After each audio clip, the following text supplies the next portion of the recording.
Bonjour à tous. Bonjour. Donc, Donc, nous allons nous présenter. Je vais commencer puisque je suis en haut.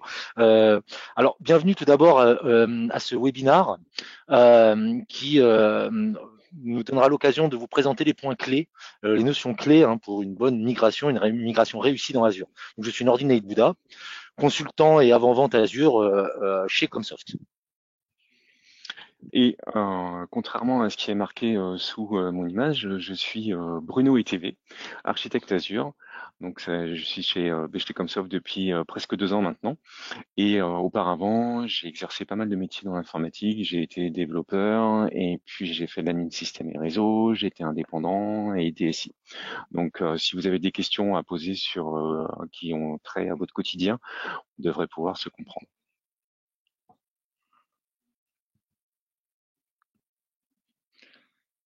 Alors, nous allons dans ce webinaire aborder plusieurs sujets pour commencer évidemment les notions clés, les points clés pour une migration réussie. On vous donnera évidemment pas mal d'informations également sur les outils que vous pouvez utiliser qui vous permettront évidemment de pouvoir évaluer votre maturité la possibilité de migrer ou non certaines applications et puis tout ce qui va être évidemment cette évaluation, cet assessment, comment on réalise et comment on peut vous aider évidemment à réaliser ces évaluations dans le but évidemment de pouvoir migrer tout ou partie vers Azure. Donc, il y aura plusieurs points évidemment qu'on abordera, entre autres comment des choses aussi comme ça peut vous aider à mieux aborder Azure.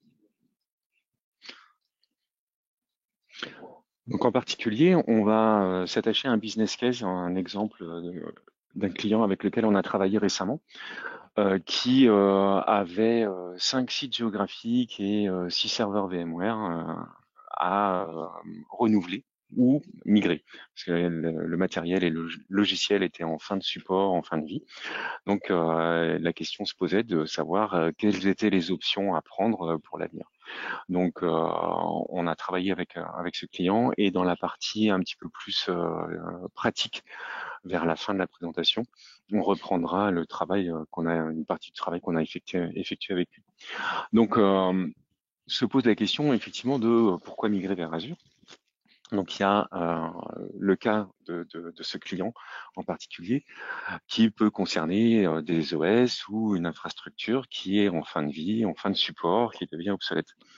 Ça peut être lié aussi à l'augmentation de la charge de votre infrastructure qui arrive à saturation et se pose la question de devoir soit augmenter les capacités on-prem, donc de faire un saut budgétaire qui n'est pas forcément lié exactement aux besoins. Ça peut être aussi un nouveau projet sur lequel on a des incertitudes. On ne sait pas si c'est quelque chose qui va être vraiment pérenne. Donc se lancer dans des investissements potentiellement importants sans certitude, c'est un petit peu compliqué. Ça peut être aussi une décision stratégique, c'est libérer les mètres carrés qui sont utilisés par une seule machine parce qu'on a besoin de mettre des personnes à la place, parce qu'on réorganise la société et que du coup on veut optimiser les ressources informatiques, que ce soit des ressources humaines ou des ressources techniques. Ça peut être aussi bénéficier des avantages de Microsoft Azure. Et tout ça, ça fait que une fois que la décision est prise, on se pose plein de questions. Et voilà, effectivement, ces questions sont importantes. Et c'est celles qui vont être abordées aussi dans ce webinaire. Évidemment, il y a des questions autres.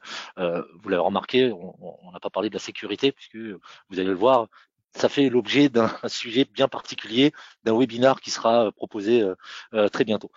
Donc, nous, on va s'intéresser surtout à quel coût versus Azure versus l'investissement que vous faites on-prem. Donc, c'est très important pour vous de pouvoir faire ce benchmark, d'avoir vraiment une estimation des coûts Azure. Les stratégies, est-ce qu'on va migrer? Est-ce qu'on a l'intention de tout étudier et de tout migrer? Une seule partie? Est-ce qu'il faut plutôt, selon certaines contraintes, euh, privilégier l'hybridation, voilà, ou le full cloud, on aura évidemment énormément de questions et des réponses, hein, évidemment, à ces questions. C'est ça le plus important. Quelle méthodologie? Et ça, évidemment, on aura, il faudra évidemment intégrer énormément de personnes hein, dans ces études pour pouvoir savoir exactement ce qu'on va faire, comment on va procéder à cette migration. Et puis, quels sont les services qu'on va récupérer en face. Donc, avoir une vision claire en fait de ce qu'est Azure en termes de configuration, de services, IaaS, PaaS, autre chose en termes de stockage, SSD, HDD. On peut récupérer énormément d'informations dans Azure, mais c'est surtout de pouvoir vous les proposer afin qu'elles soient comprises par vous et comparables avec ce qui est déjà en place chez vous. Et là, on a un petit sondage à vous proposer. Donc, Alexis va nous proposer. C'est est-ce que vous avez une idée du temps nécessaire pour monter une machine virtuelle dans Azure? Donc, je vais laisser Alexis proposer le sondage. Yes, je vais vous le partager. Alors, moi je le lance. Dites-moi si vous le voyez bien vous aussi.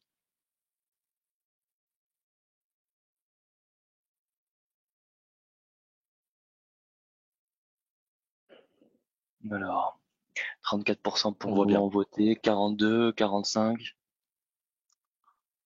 60, 62, 67, 69. Voilà, c'est encore quelques secondes et je vous laisserai commenter après les résultats.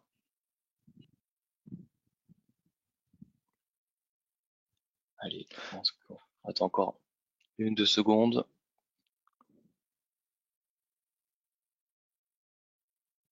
Allez, c'est bon, on va fermer le sondage et je vais vous partager les résultats. Alors, est-ce que vous voyez bien les résultats? On voit très bien les résultats, c'est bien 5 minutes. Alors, il faut toujours mettre ça entre parenthèses pour des raisons pratiques.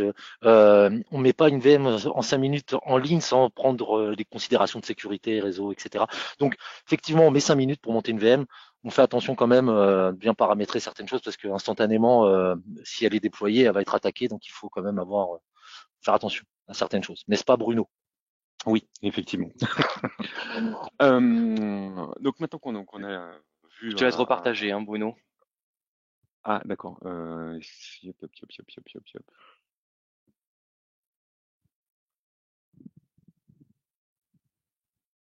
C'est bon, on voit parfait. C'est bon? Ok, merci.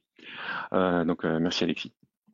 Donc effectivement, la migration vers Azure, ça permet d'optimiser la capacité de son infrastructure. C'est-à-dire que dans le cas d'une infrastructure on-prem à base de serveurs physiques, comme vous voyez sur les deux dessins de gauche, soit vous avez un service par serveur, soit vous avez un serveur avec plusieurs machines virtuelles. Et dans ce cas-là, vous avez une surcapacité la plupart du temps de vos serveurs, puisque vous les dimensionnez pour la durée d'investissement de 3 à 5 ans en général. Et quand vous arrivez à saturation, ça pose de gros problèmes d'investissement et d'effet de seuil. Là, avec Azure, c'est vraiment la mise à l'échelle en fonction des besoins à la hausse. Donc, si vous avez besoin de ressources supplémentaires, vous provisionniez exactement la ressource dont vous avez besoin, mais aussi à la baisse. Si jamais votre entreprise se sépare d'une branche ou a des variations saisonnières dans son activité, vous pouvez tout à fait ajuster l'infrastructure à vos besoins du moment et réduire les coûts pendant le temps où les besoins sont inférieurs. Ce qui permet de limiter ces effets de seuil et de profiter des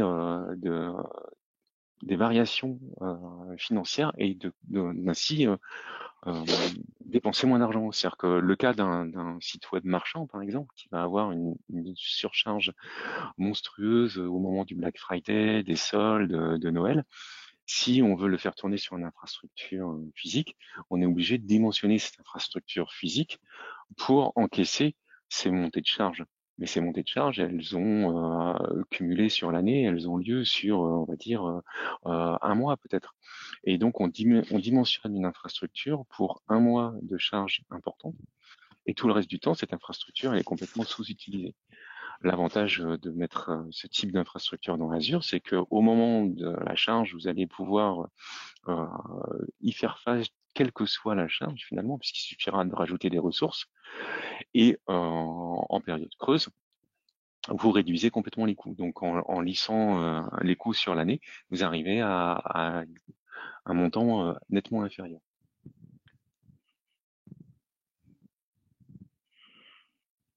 Un des autres Et avantages aussi, voilà, je te laisse la parole, Nordine. ah oui, alors donc là effectivement sur la map monde on va visualiser la disposition des data centers sur les différentes plaques géographiques. C'est pour montrer qu'on Microsoft essaie d'être au plus près des clients. Ils en ouvrent tout le temps, ils modernisent régulièrement et ça donne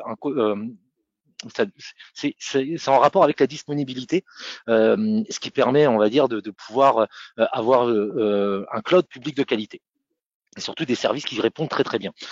Si on veut s'attarder en fait sur les principes qui sont mis en place par Microsoft déjà en termes de redondance, automatiquement déjà c'est de base. Microsoft réplique 3 fois sur le même data center localement. Euh, Architecturalement, le data center, par exemple français, en fait, c'est 3 zones, c'est 3 data centers autour de Paris pour la région centre. Et donc, Microsoft va répliquer 3 fois le service sur ces 3 data centers, mais ça, c'est pour des raisons de disponibilité opérationnelle.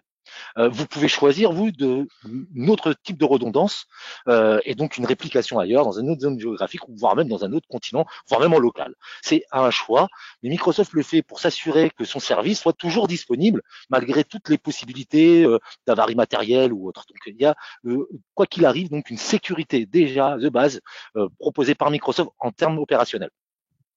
Et effectivement, il y a des principes évidemment de sécurité très importants qui sont mis en place par Microsoft sur tous ces data centers, mais également Microsoft travaille à avoir des certifications.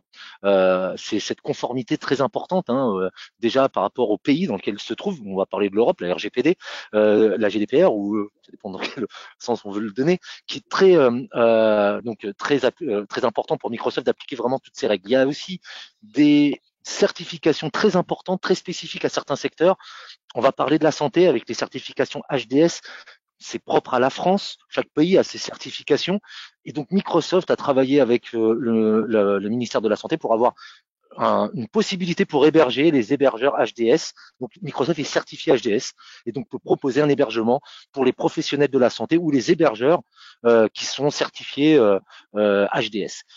De la même manière, ils ont travaillé pour avoir les certifications bancaires, finances, donc pour les institutions financières, PCIS, cette certification, je crois qu'elle est, c'est son sigle, donc ils l'ont obtenu et de la même manière, c'est un service que Microsoft propose en termes de sécurité, c'est un hôte dédié qui est ouvert dans le data center Azure, donc c'est complètement séparé pour HDS ou pour les institutions financières, complètement séparé du reste des autres data centers, donc vraiment un hôte dédié spécifique à l'image d'un cloud privé. En gros, c'est une des conditions qui permettait d'avoir ces certifications très spécifiques dans ces secteurs très stratégiques. Pour l'instant, ils n'ont pas, pour la France en tous les cas, la certification gouvernement. Il y a des clouds souverains en Allemagne, par exemple, qui gèrent le gouvernement allemand. On pourra trouver ce type d'exemple dans d'autres pays. En France, c'est pas encore le cas. Je travaille dessus, mais c'est pas prévu au programme. En résumé, le fait d'utiliser Azure vous permet de augmenter la redondance, la disponibilité de tout ou partie de votre infrastructure, de vos applications, à des tarifs qui est incomparable par rapport à la mise en place de ce type de redondance sur des infrastructures matérielles. Donc une fois qu'on a fait ce rappel sur les avantages de Microsoft Azure, on va aborder les points clés pour réussir une migration vers Azure. Donc on a en amont un travail vraiment de définition du projet. C'est valider quel est le cadre du projet. C'est d'un point de vue technique, d'un point de vue financier, d'un point de vue stratégique, qu'est-ce qui est concerné par le projet de migration? Quelles sont les données financières du jour? C'est-à-dire qu'aujourd'hui, combien coûte l'infrastructure? Donc ça, on verra un petit peu plus tard qu'il y a un certain nombre d'outils qui permettent de nous aider à évaluer cette notion. Comment se projeter dans Azure? Quel va être le coût de cette infrastructure dans Azure? Et quelle chronologie on va adopter pour pouvoir migrer cette infrastructure dans Azure? Donc ça nécessite pour ça d'impliquer un certain nombre d'acteurs dans la démarche, et ça vraiment très en amont du projet. Donc les acteurs principaux, ceux qu'on rencontre le plus souvent, il y a évidemment la direction financière qui va tout de suite poser la question: combien ça coûte, qui va payer, combien je vais gagner d'argent, combien je vais en économiser. Il y a derrière souvent les équipes marketing, parce que ça peut être l'objet d'une migration dans le cloud, ça peut être pour améliorer la visibilité, la réputation de l'entreprise. Donc, quelle est la stratégie marketing associée à la migration dans le cloud? Ça peut être aussi le service commercial, puisque le but d'une migration dans le cloud pour au moins une partie des workloads, ça peut être d'améliorer les ventes, d'améliorer la relation client, d'améliorer le quotidien des forces de vente. Les ressources humaines potentiellement peuvent être aussi impliquées, puisque en particulier la possibilité de développer le télétravail sur des plateformes qui sont vraiment adaptées, type Azure Virtual Desktop, peuvent permettre de déployer plus facilement le home office, et donc de recruter ou de garder des éléments qui seraient sensibles à cet aspect du travail. Bien sûr, l'acteur majeur de la décision de la migration dans le cloud, c'est la direction. C'est pourquoi migrer, quelle est la stratégie de l'entreprise vis-à-vis de la migration, quelle est la stratégie vis-à-vis des finances. Est-ce qu'on veut transformer de l'investissement en consommation? Est-ce que on veut augmenter l'agilité des services IT? Donc tout ça, ces différents acteurs doivent être équilibrés par le DSI, qui doit jongler entre les différentes contraintes, entre les différentes demandes, pour pouvoir répondre aux différents interlocuteurs et les impliquer dans la démarche de migration. Donc, on a un autre sondage à vous proposer. Je vais laisser Alexis le présenter. Donc, ce sondage, c'est: quels outils utiliseriez-vous pour mener à bien un projet de migration dans Azure? Bon, je vous ai partagé. Vous pouvez désormais répondre.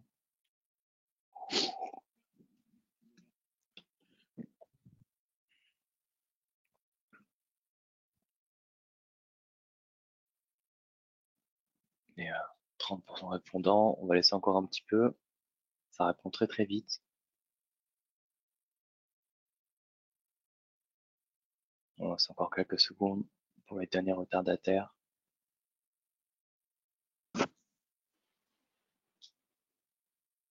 68%. Allez, encore 2 secondes et on ferme. Allez, on ferme et je vais vous partager les résultats.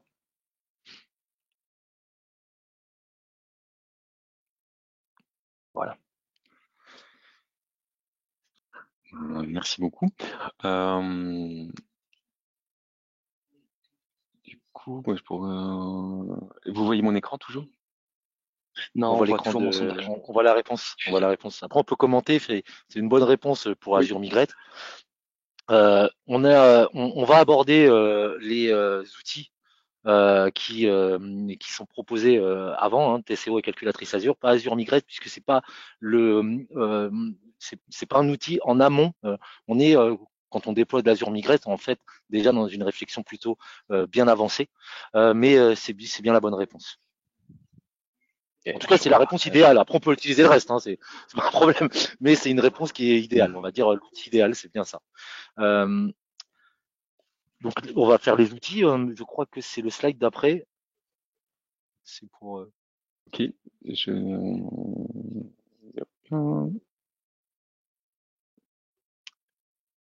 vous voyez mon écran là? Oui, on est toujours sur le dernier slide d'équilibre. Ok, c'est bon. Non, c'est juste que voilà. Donc effectivement, un des outils qu'on peut utiliser, donc au-delà de ceux qui ont été évoqués dans le sondage, euh, Microsoft met à notre disposition un nombre assez impressionnant d'outils d'aide à la préparation de la migration, à la réalisation de la migration et ensuite à la gestion des ressources dans Azure. Donc un des outils qu'on a choisi de vous présenter rapidement aujourd'hui, c'est ce qui s'appelle le Strategic Migration Assessment and Readiness Tool, qui permet en fait très en amont du projet de vérifier que l'organisation a une forme de conformité aux bonnes pratiques qui va faciliter la migration. Donc on va parler des ressources. Est-ce qu'elles sont centralisées? Est-ce qu'elles sont connues? Est-ce qu'elles sont gérées en termes de droit d'accès, de sauvegarde? Est-ce que, en termes de sécurité, on a des process qui sont clairement identifiés autour de l'authentification, par exemple, des accès aux ressources? Est-ce que on a déjà en place une idée de management des coûts, du suivi des dépenses par service, par projet, par business unit? Et donc tout ça va permettre de définir des objectifs, de vérifier euh, où on se situe par rapport à ces objectifs et par des processus itératifs, de se rapprocher au maximum des objectifs avant d'envisager la migration. Donc je dirais une migration dans Azure permet aussi par effet de bord de se poser souvent de bonnes questions sur l'organisation de la société, de mettre le doigt de temps en temps là où ça fait mal et de régler des problèmes organisationnels qui vont faciliter ensuite le processus. Donc ça, c'est vraiment pour la préparation très en amont. Donc ensuite, je passe la parole à Nordine. Voilà. Donc une fois qu'on a bien mis tous ces process et qu'on a impliqué tout le monde et que voilà, les process sont bien établis, on sait exactement où on en est avec cet outil-là, on peut, pour ne rien oublier et surtout pouvoir suivre l'avancement et préparer aussi des ateliers de travail sur les points précis parce que ça va nécessiter évidemment un travail sur chaque point. On a un outil qui permet de pouvoir faire son état des lieux, sa maturité, mesurer sa maturité, on va dire, avec la possibilité de déplacer un curseur pour aller, évidemment, l'objectif, c'est d'essayer d'aller vers le vert sur tous ces sujets, mais ça nécessite du travail quand même. Et on a ainsi une possibilité de pouvoir suivre vraiment l'avancement, ne rien oublier et travailler vraiment avec les bonnes équipes sur chacun de ces projets. Et évidemment, il faut avoir une bonne appréciation après de son évaluation. Et l'objectif, c'est évidemment d'arriver dans le vert, hein, être excellent sur tous ces workloads, mais c'est surtout pour vous permettre d'avancer vers l'excellence, vers le niveau le plus adapté à vos contraintes. Et c'est ce qui permet aussi de communiquer avec les interlocuteurs qu'on a vus il y a quelques slides, qui vont avoir besoin de savoir où en est le projet, de savoir ce qui pêche, ce qu'il y a encore à résoudre, et au contraire, ce qui a déjà été résolu. Donc c'est vraiment une manière de tenir au courant tous les stakeholders pour les impliquer dans la réussite du projet. Donc là, on a des outils donc d'assessment, on va dire, et on va passer à des outils un peu plus pratiques. Oui, Nordine, tu voulais ajouter quelque chose? Non, je disais qu'il n'y a pas de, on est toujours dans cette théorie de faire sauter les silos, de garder vraiment tout le monde d'impliquer vraiment tout le monde dans les projets. Donc maintenant vraiment jusqu'aux opérations, tout le monde est intéressé au côté budget. Voilà, on essaie de rester dans une logique vraiment de collaborative avec ces outils-là. Nordine, on a une question. Est-ce qu'on Oui. peut avoir le nom de l'outil en question que vous venez de montrer? Ah oui, il est alors le dernier là, c'est Azure Well Architected Review. Je vous l'enverrai dans un chat.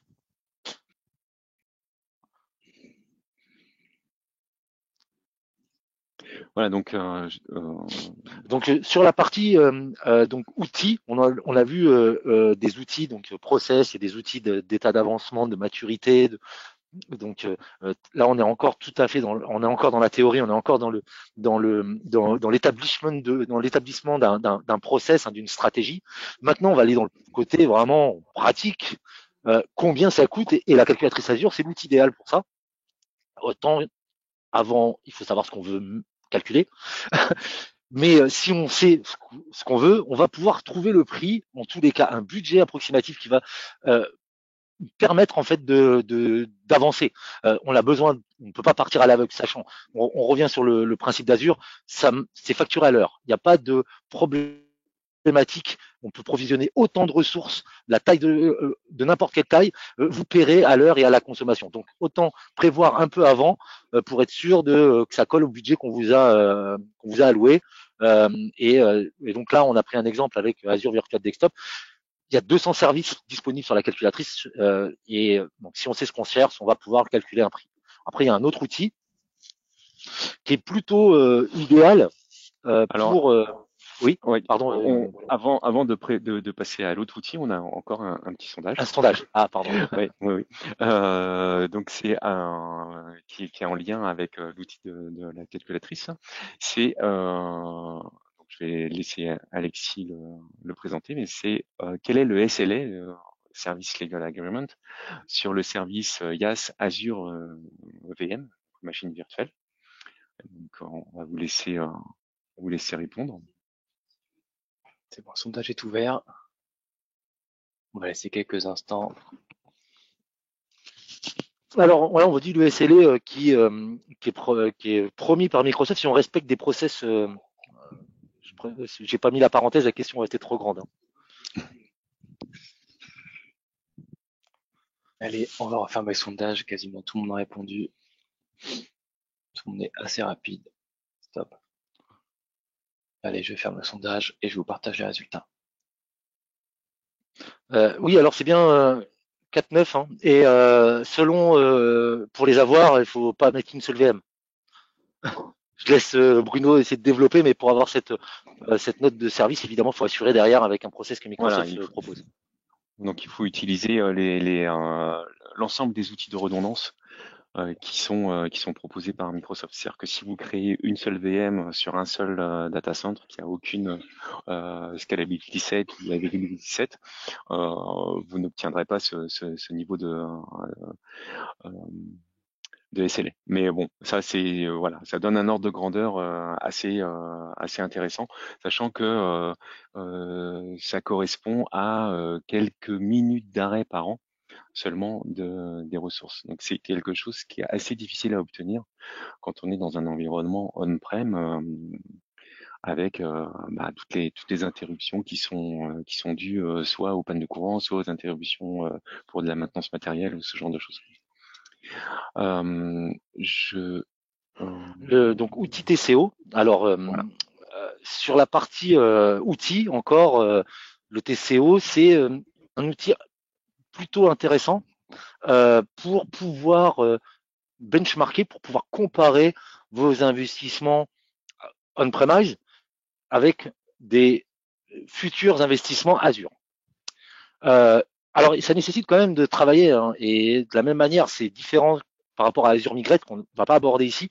Azure Migrate, c'est une appliance qui va vous tout enregistrer, et donc après, il y a énormément de données à étudier pour pouvoir comprendre après comment ça passe dans Azure. Il faut avoir aussi une connaissance d'Azure aussi. Donc c'est pas la même chose. Là, on va avoir simplement à rentrer vos informations on-premise, taille du serveur, le nom du serveur, la RAM qu'ils vont utiliser, combien de machines virtuelles vous avez, les bases de données, le networking, data warehouse. On va compléter ce fichier de manière précise pour être sûr que à la fin on puisse avoir cette bonne comparaison. Attention, les données sont précises. C'est vous qui les rentrez. On peut mettre le coût du courant, le prix de l'IT, de son coût opérationnel. On peut mettre les coûts des locaux en location. Donc on peut rajouter quand même pas mal d'informations tarifaires, ce qui va être beaucoup plus pertinent après pour le comparer avec un cloud public comme Azure. Alors, si on passe le slide d'après, une fois qu'on a rentré toutes ces informations, l'outil TCO va vous fournir un rapport paginé plutôt pas mal à présenter à votre direction financière ou à personnes qui sont intéressées. On enfonce une porte ouverte, puisque tout le monde sait que c'est déjà plus intéressant Azure que d'acheter. Donc, c'est simplement de l'illustrer de manière efficace et de le prouver par des choses qui sont réelles. Là, on va mesurer les coûts effectifs, parce que montrer qu'une machine virtuelle coûte de l'argent dans Azure, alors que dans votre data center à vous, elle ne vous coûtera pas d'argent, parce que l'investissement a déjà été fait avant. Mais c'est tout ça qu'il va falloir compter derrière ces courants, ce temps passé pour ces futurs investissements pour renouveler votre matériel. Enfin, voilà. L'outil est vraiment pas mal fait pour offrir comment dire, un vrai comparatif qui se rapproche vraiment de la réalité.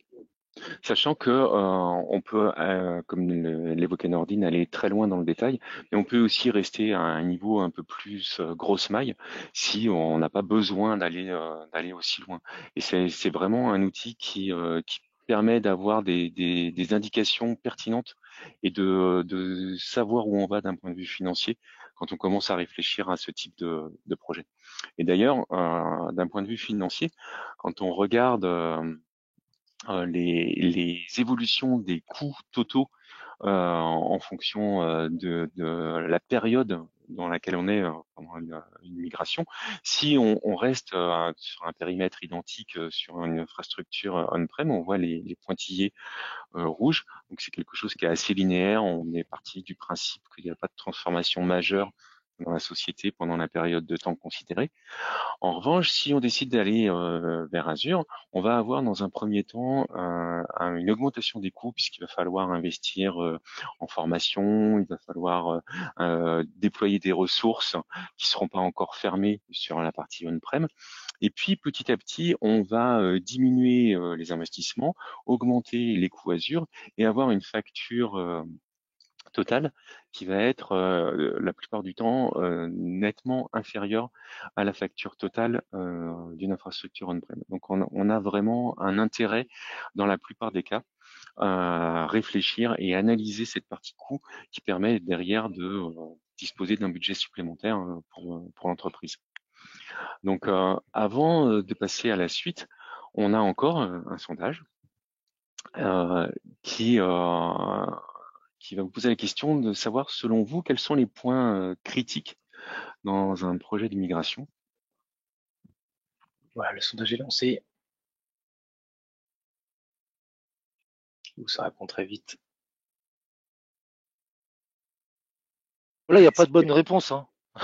Là, c'est tout le monde a ses contraintes. Non, mais c'est vrai, dans celle-ci, il n'y a pas de bonne réponse.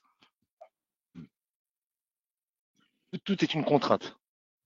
Ça dépend de vous, mais ça nous permet aussi de savoir où se situer à peu près, où se situe notre auditoire.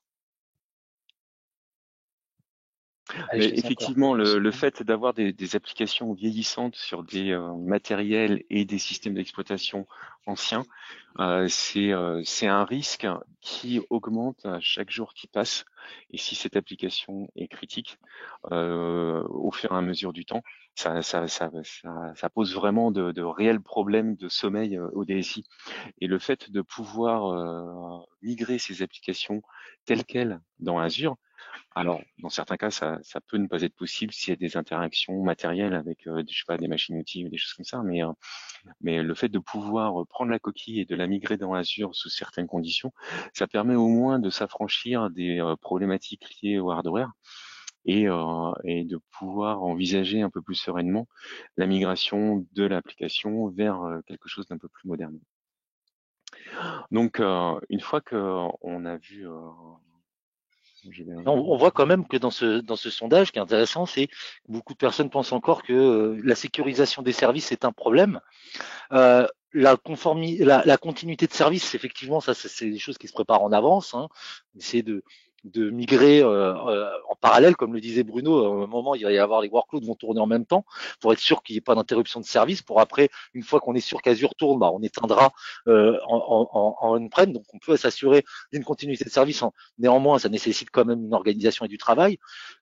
Pour les volumes énormes de données à transférer, plusieurs solutions sont possibles parce qu'utiliser Internet, ça devient vraiment problématique si on a vraiment beaucoup de terras à transférer. Microsoft peut vous envoyer un disque dur ou une mallette, tout dépend du volume, avec empreinte digitale, sécurisation, coursier, qui va être implémenté après directement dans Azure.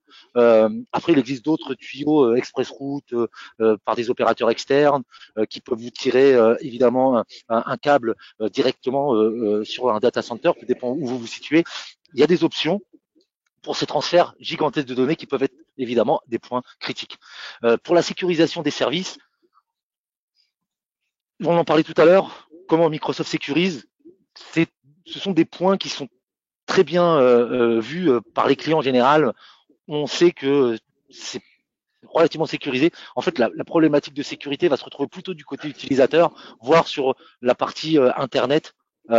Si on ne crypte pas les données, par exemple, mais sinon, tout ce qui est sécurité opérationnelle et sécurité en général, on a un webinar bientôt qui va être organisé. Voilà pour le commentaire du sondage. Alors, je vois qu'il y a une question dans le chat qui dit Azure, c'est extrêmement cher en comparaison à une infrastructure classique. Je travaillais avant dans une société de prestation de services. J'ai déjà fait plusieurs fois le calcul. C'est inenvisageable pour une TPE ou une petite PME, 20-30 collaborateurs en moyenne. Alors, je dirais ça dépend. Parce qu'en fait, la plupart du temps, quand on utilise la calculatrice Azure, on a tendance à adopter des réflexes d'infrastructure on-prem, c'est-à-dire qu'on va souvent surdimensionner l'infrastructure, ce qui effectivement va générer des coûts très importants. En revanche, le fait de pouvoir ajuster aux besoins actuels permet de limiter ces coûts. Et cette remarque dépend vraiment des usages qui sont liés.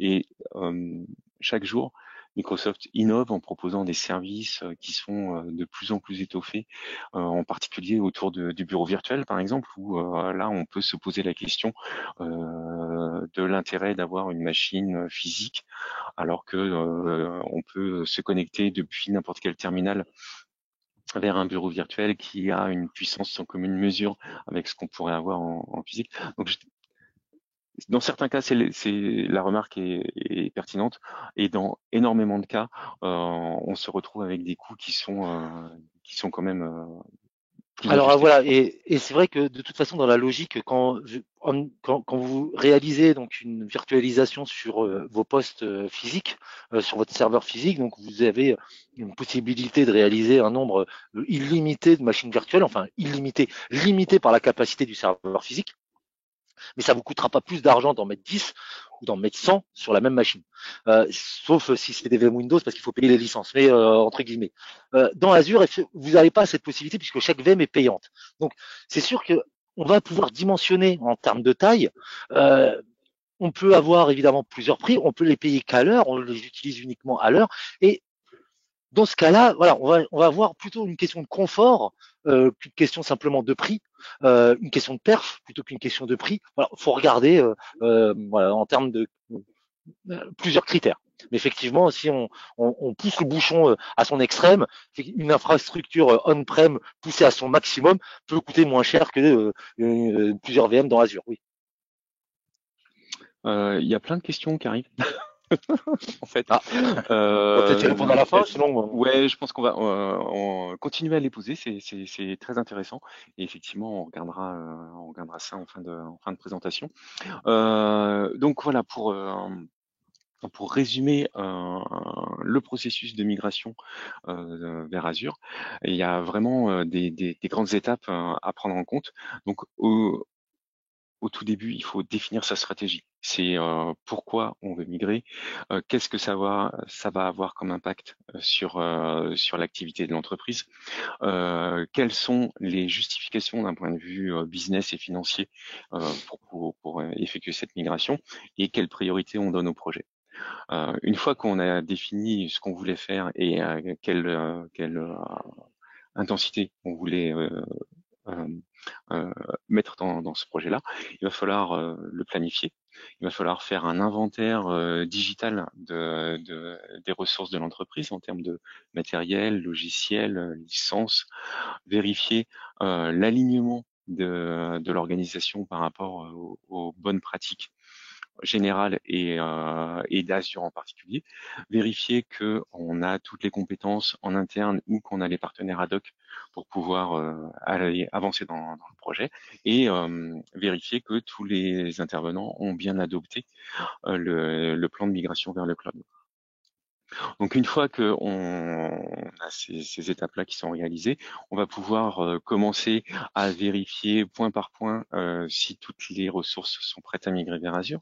On va pouvoir déployer les premières les zones d'atterrissage dans Azure, vérifier les premières blueprints. En fait, ce sont des ressources qu'on peut automatiser, des créations automatiques de ressources, vérifier toutes les bonnes pratiques et les conformités par rapport aux objectifs qu'on s'était donnés.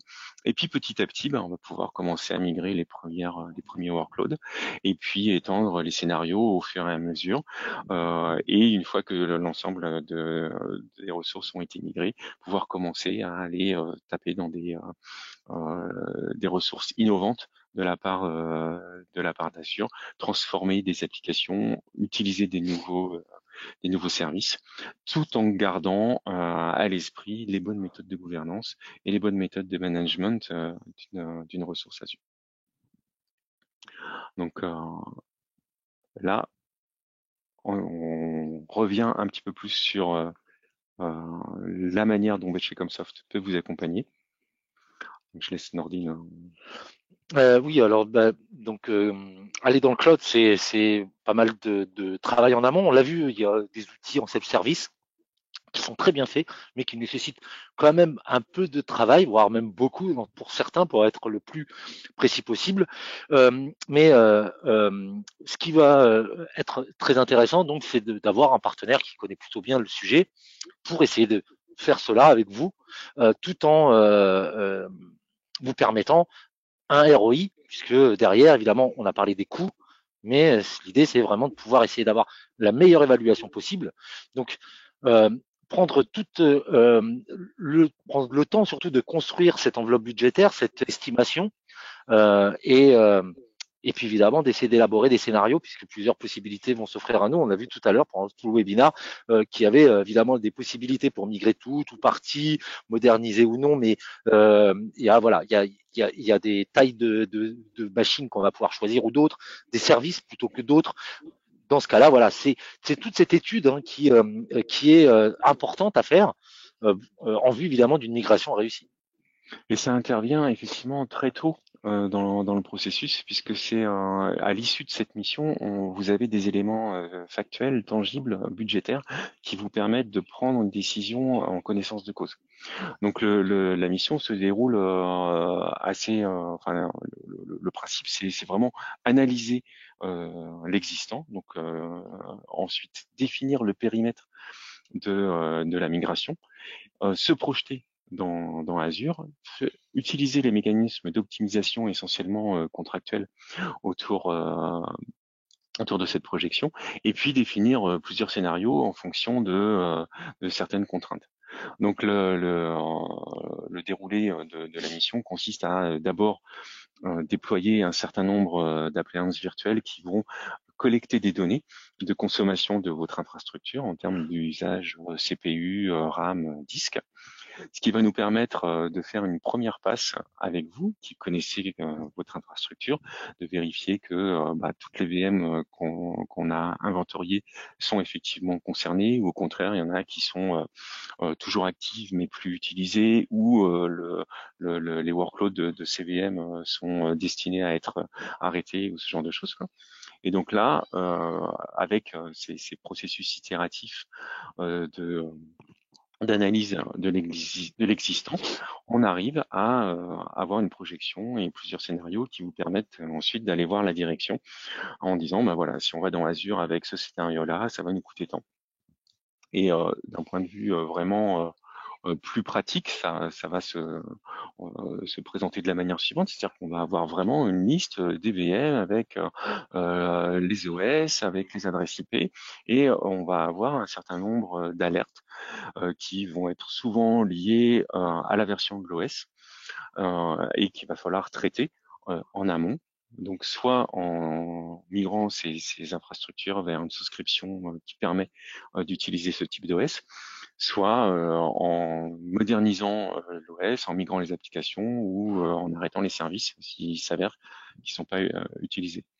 Et donc cette première itération permet d'obtenir, là on est dans le cas du client qu'on a évoqué en début de présentation, donc on retrouve les 5 sites avec un coût global pour chaque site, et un coût global qui est la somme de ces coûts pour chaque site. Et sur chaque site, on a un détail des VM qui ont levé des alertes ou des avertissements sur le fait qu'elles soient migrables dans Azure ou pas.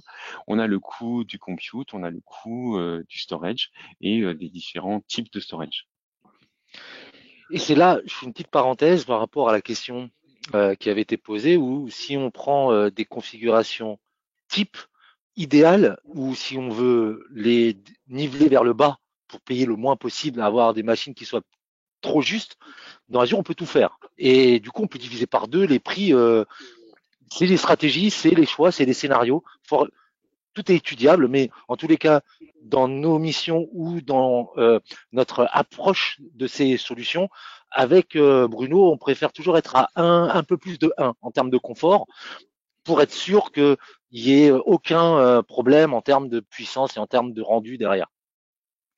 Voilà, et on essaye vraiment à chaque fois de prendre le scénario le plus pessimiste pour que, une fois que ce soit transposé dans la réalité, la surprise du coût final soit bonne.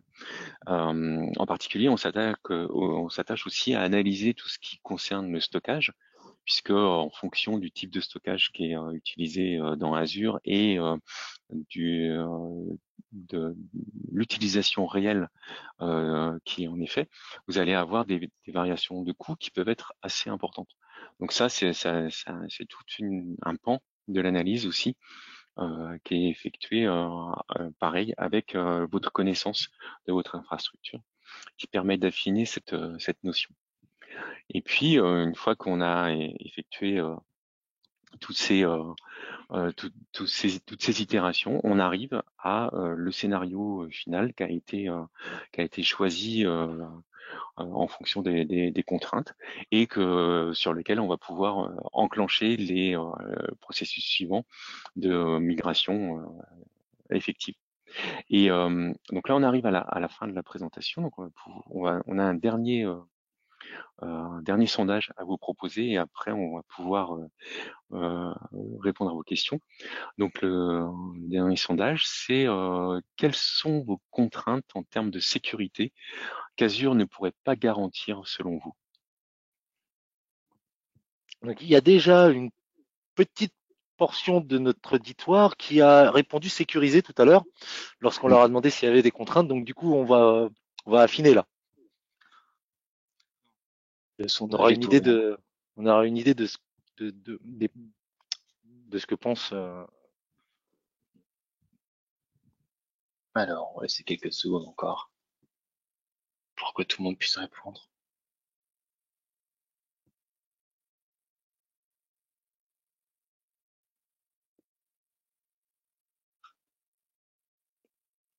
Alors,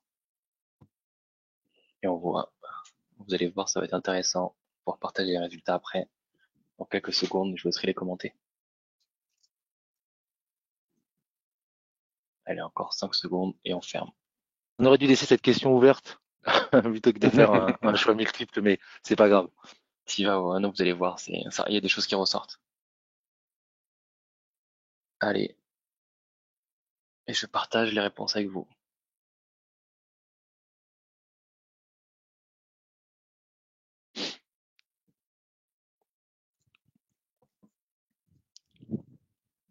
Vous les voyez, c'est bon, Nordi? Oui. Ok, bah alors voilà, c'est les informations personnelles qui posent problème à la plupart des gens, pensant que effectivement tout ce qui est soumis à la RGPD, bon, alors c'est un point qu'on pourrait aborder surtout lors du prochain webinar, si Bruno va passer le dernier slide. En fait, pour la sécurité et tout type de sécurité, bon, on en a parlé rapidement sur la sécurité opérationnelle de ce que propose Microsoft pour assurer une continuité du service. Hein. Après, d'autres principes de sécurité sont proposés. Des acteurs tiers viennent aussi s'ajouter dans le marketplace Azure pour vous offrir votre outil préféré en termes de sécurité ou de firewall ou d'appliance. Voilà, vous aurez vraiment un choix assez important là-dessus. Et ces règlements en termes de RGPD, d'information de données, par rapport à Microsoft, bon, c'est le respect total hein, de ces contraintes signées par Microsoft. Il y a pas grand chose à dire, hormis si il y a des intermédiaires ou autres. Lorsque vous signez avec Microsoft, il y a souvent d'autres partenaires qui sont mis en place, comme nous. Hein, on est aussi revendeurs. Derrière, on a toute une panoplie euh, comment dire, de contraintes de sécurité hein, qui nous sont imposées par Microsoft pour respecter aussi toute cette partie RGPD. Donc, tout est mis en place pour sécuriser vraiment dans tous les cas de figure, les partenaires, Azure et le client pour ces informations. Donc, et puis on abordera vraiment toute cette partie sécurité. Je vous invite vraiment à vous inscrire à ce webinaire qui sera intéressant. Là, on va avec Chris Ross, vous aborderez la sécurité sur les identités, mais aussi sur les workloads dans Azure. Mm. Et Très intéressant. effectivement, comme tu disais, Nordine, on retrouve dans le marketplace d'Azure toutes les appliances virtuelles des grands éditeurs ou constructeurs de firewall type Fortinet, Juniper, Meraki chez Cisco. Enfin, et vous pouvez donc, à l'aide de ces appliances, faire en sorte que votre infrastructure dans Azure soit intégrée à votre réseau global, à votre MPLS, au même titre qu'un site distant, et administrée à partir de la même console d'administration en appliquant les mêmes règles. Donc il y a vraiment une intégration très forte du SI Azure dans votre SI on-prem. Moi, je vous propose qu'on regarde un petit peu les questions qui ont été posées là, et si vous en avez d'autres, n'hésitez pas à les poser dans le chat. Donc, il y avait une question sur la calculatrice Azure et une personne qui n'a pas trouvé de calculateur de coût pour les sauvegardes. Donc, il y a dans la calculatrice Azure un outil qui s'appelle Azure Backup qui vous Ouais. permet de définir des politiques de sauvegarde et d'obtenir un coût en relation avec. Si vous voulez qu'on le regarde ensemble, n'hésitez pas à prendre contact avec nous. On Ouais. peut prendre un quart d'heure pour démystifier un peu le sujet, sachant que cet outil de backup fourni par Microsoft Azure est relativement rudimentaire, donc ça fait le job à raison d'un backup par jour sur une VM, par exemple. Si vous avez besoin d'une fréquence plus élevée, on peut travailler avec des outils de backup que vous utilisez sans doute aujourd'hui on-prem, comme Vim, par exemple, qui permet de déployer une appliance dans Azure et d'avoir une politique de backup qui est différente. Ensuite, on avait Azure n'est pas à la hauteur d'un data center classique, donc là, c'est avec trop de latence.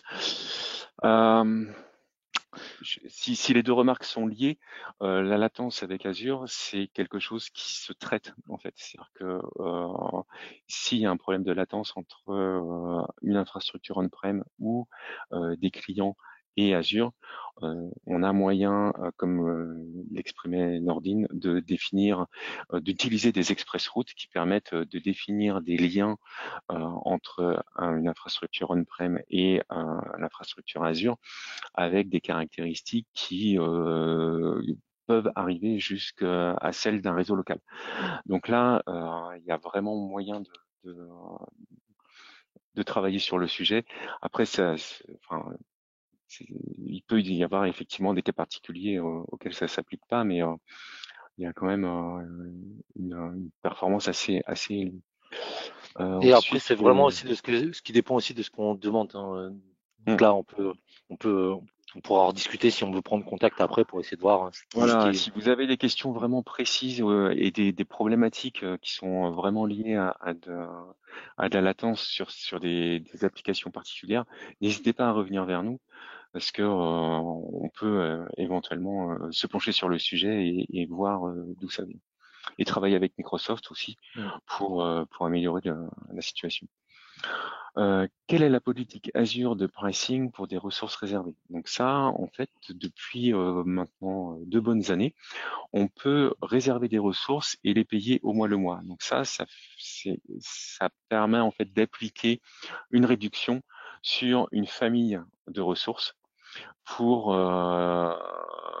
qui s'est nettement assouplie puisque elle c'est pas liée à une ressource nominative, mais à une famille. Donc si vous avez, je sais pas moi, 15 VM qui sont toutes dans la même famille, que vous en avez la moitié qui tourne en permanence et l'autre moitié qui s'éteint et se rallume, vous pouvez décider d'en réserver la moitié, et de toutes les allumer et les éteindre et de voir ça d'un point de vue global. Donc ça, on a pas mal on travaille beaucoup autour de ces sujets-là. Donc n'hésitez pas à nous interroger pour que on discute de la pertinence à appliquer à votre Réservé ou cas non, ouais. particulier. Mm. Alors, une réservation, c'est un engagement. Donc, forcément, si on arrête cette réservation, ce qui est tout à fait possible, Microsoft ne bloque pas le fait que vous avez besoin de plus de puissance ou de changer de famille. Donc, c'est le fait de s'engager. Quand vous voulez repasser sur une nouvelle famille, Microsoft a déjà tout prévu pour l'annuler, repasser sur une nouvelle réservation. On a juste à vraiment s'attarder de savoir si c'est pertinent et on sera là pour vous aider, comme l'a dit Bruno.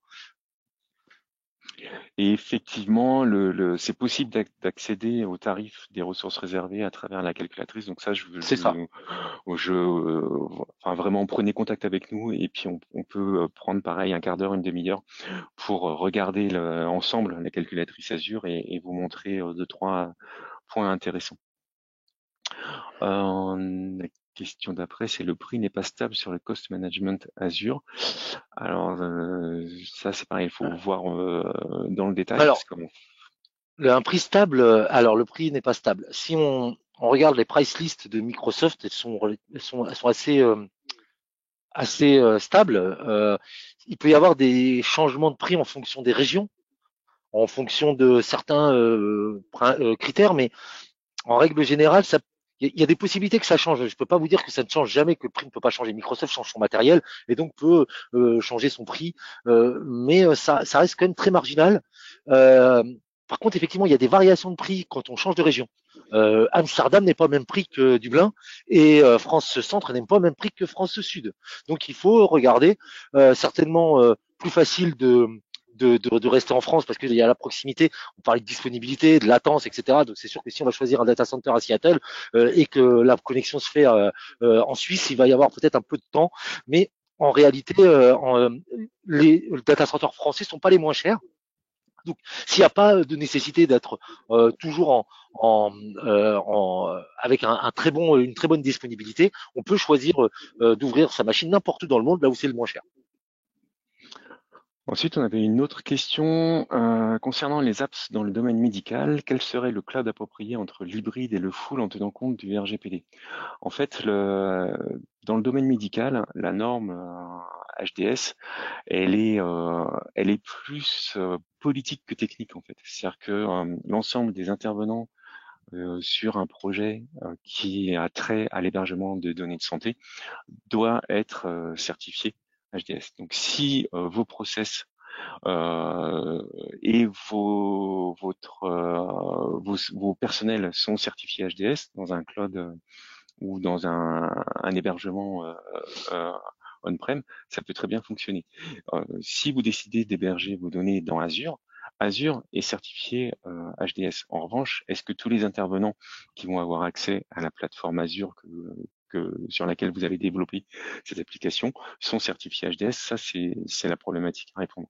Donc c'est vraiment une chaîne à prendre en compte. Et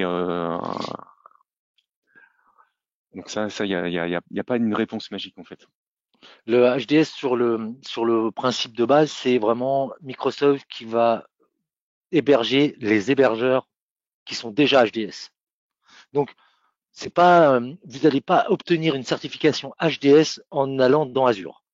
Il y a un contrat signé avec eux et donc seules les entités qui sont sujets à cette réglementation, qui ont des données spécifiques qui nécessitent d'être dans cette certification, qui vont pouvoir bénéficier d'un traitement spécifique. J'en ai parlé tout à l'heure. En réalité, techniquement, c'est un autre dédié. Donc, on ne partagerait pas les ressources mutualisées comme tous les autres dans le cloud Azure. Vous aurez un autre dédié comme dans un data center privé. Voilà. Après, on a une question sur les IOPS. Les IOPS des disques ne reflètent pas les mêmes sur les VM, donc ça, je suis pas sûr de comprendre complètement la question. En fait,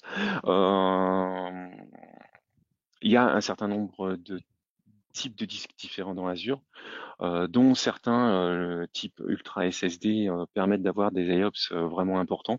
Donc après, ça c'est pareil, c'est peut-être qu'il y a un cas particulier qui se cache derrière cette remarque. J'avoue que je peux pas trop répondre à la question comme ça sans éléments plus tangibles. Et ensuite, comment nous contacter après le webinaire pour avoir plus d'informations concernant les différents sujets en fait. Moi, ce que je vais faire, c'est que je vais vous envoyer mon adresse mail dans le chat. Et il y en a aussi un questionnaire juste après de même pas moins d'une minute où vous pourrez vous pourrez demander à être rappelé par l'un de nos spécialistes. Donc, pas de souci avec ça. Et on arrive à 12h02, donc on est à peu près dans les temps.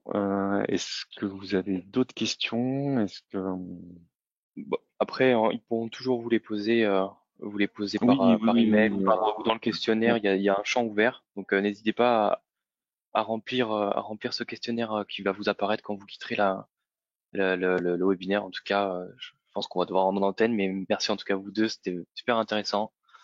Et merci à vous tous d'être venus, vous étiez nombreux. Et on reviendra vers ceux qui ont des questions ailleurs. Merci à tous. Merci à tous. Et Et merci n'oubliez pour pas les le questions. webinaire Merci pour sécurité. votre attention. Et oui, il va être intéressant. Yes, n'oubliez pas le webinaire sécurité le 27-10. Merci bien, au revoir. Au revoir et bon après-midi à tous. Au revoir.